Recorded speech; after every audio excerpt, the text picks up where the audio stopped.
Hello everybody, welcome to video 12.3, which is all about hyperbolas.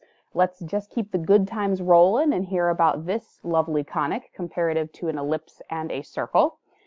Before though, I'd like to point out to you that a hyperbola is again formed by a double cone, and then if you have a plane here perpendicular to the ground, you form the shape where it cuts both cones in the same way.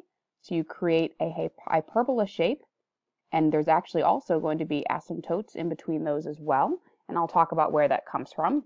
And if you're interested, this is the link again that'll show you in a 3D way where how this plane does intersect that cone. But for now, I'd like to focus on the definition of a hyperbola. A hyperbola is given two fixed points. There's the word foci again.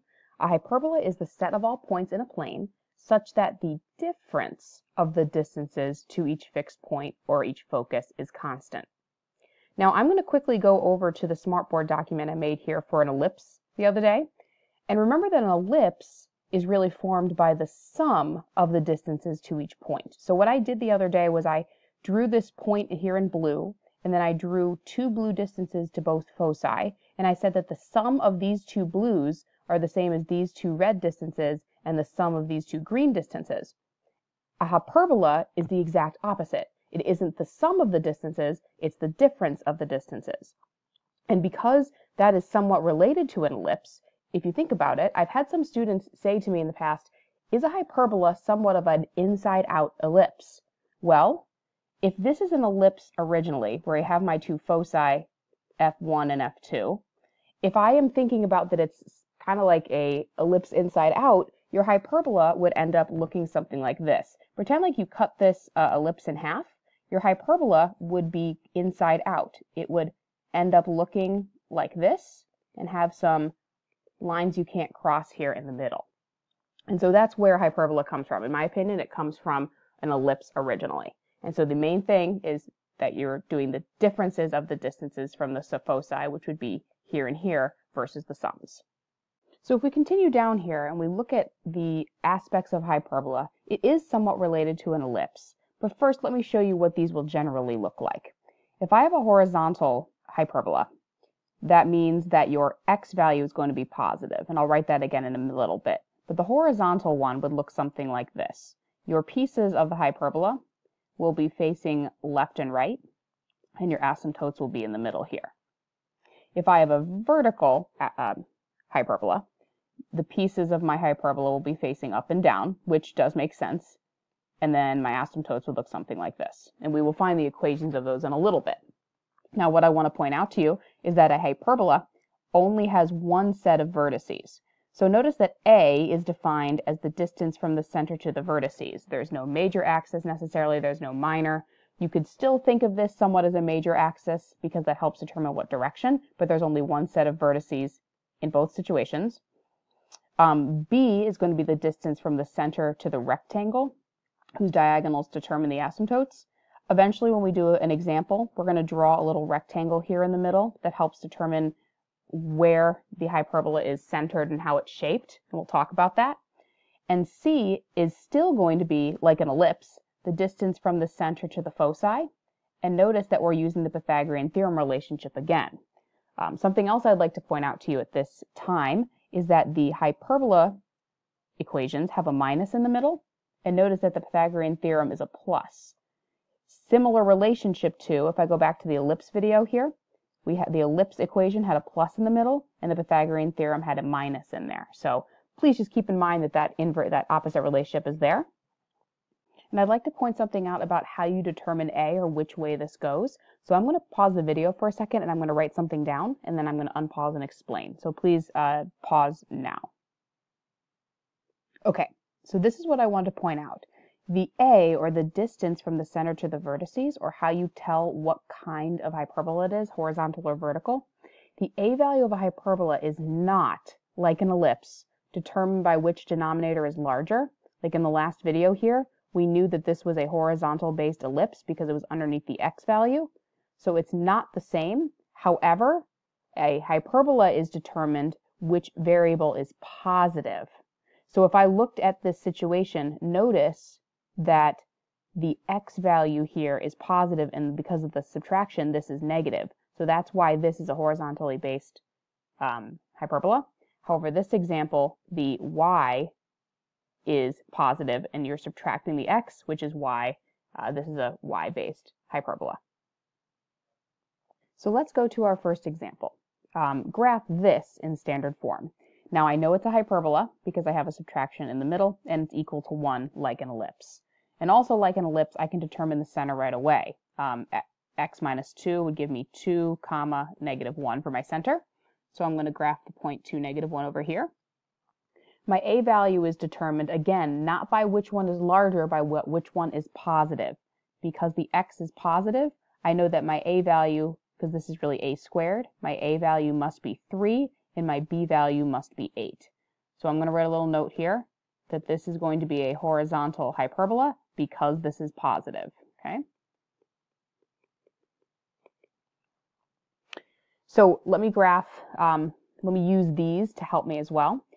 If it's a horizontally based, that means that A has to go horizontally from the center. So I'm going to go 1, 2, 3 in this direction, 1, 2, 3 in this direction.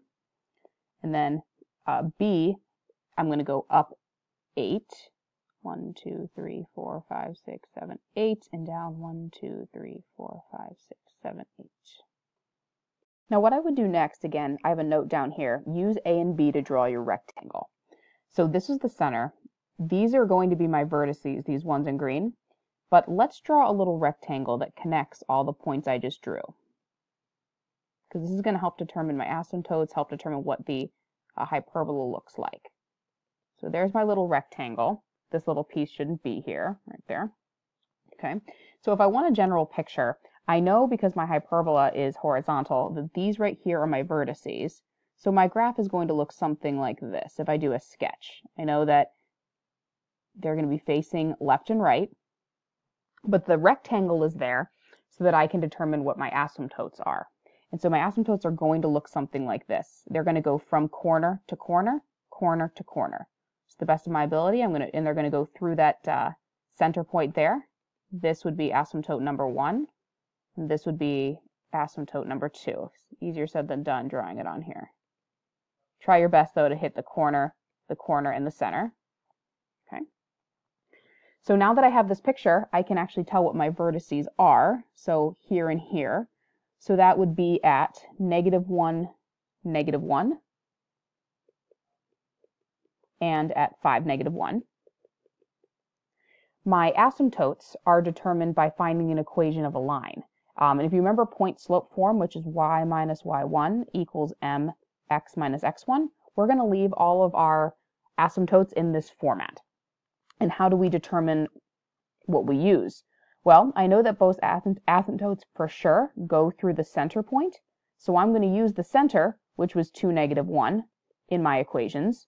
And my slope is determined from going from, let me use yellow, going from point to point, and going from point to point. So if I want to find the slope, it looks like I'm going up 1, 2, 3, 4, 5, 6, 7, 8 over 1, 2, 3, or going down 1, 2, 3, 4, 5, 6, 7, 8 over 1, 2, 3. So my slopes are the same, one positive and one negative.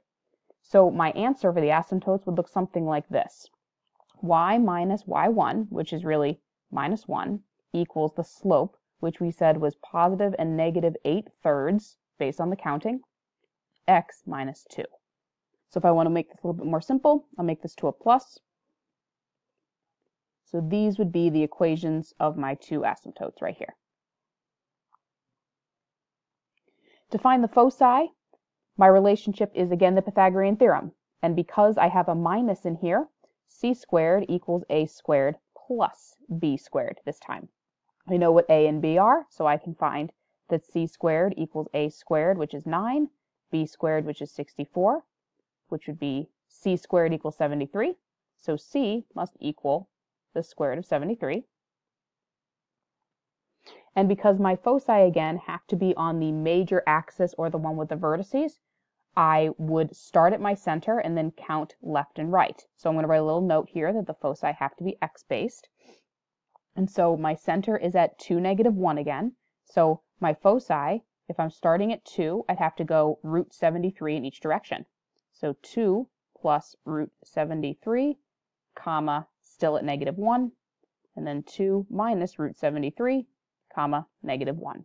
And if you'd like to be more exact graphing these, you can find the decimal approximations. 2 plus root 73 is 10.54, comma, -1. And then 2 minus root 73 is -6.54, comma, -1. So the foci are a little bit far away from the vertices here. 10.54, comma, -1 would be out here. And then -6.54, comma, -1 would be around here. So the 2 red dots would be my foci.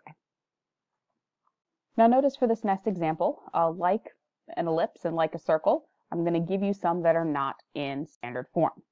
So we have to determine what shape this is if I didn't tell you it was a hyperbola. And so what makes an equation a hyperbola? Well, again, everything depends on the x squared terms. So it's a hyperbola if a does not equal b, specifically if you have different coefficients and opposite signs. So for example, on this next one we're going to do, notice that the squared terms have different numbers in front, or different coefficients, and the y squared and the x squared are opposite signs, which means that it has to be a hyperbola. Now what I'd like to ask you to do, like the ellipse video, is pause, and we're going to have to complete the square here. So I want you to get ahead of me on this and see what you can do on your own.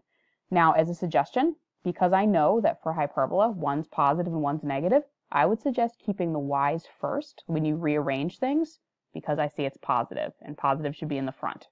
So please pause now and try to complete the square, and I'll come back with my work.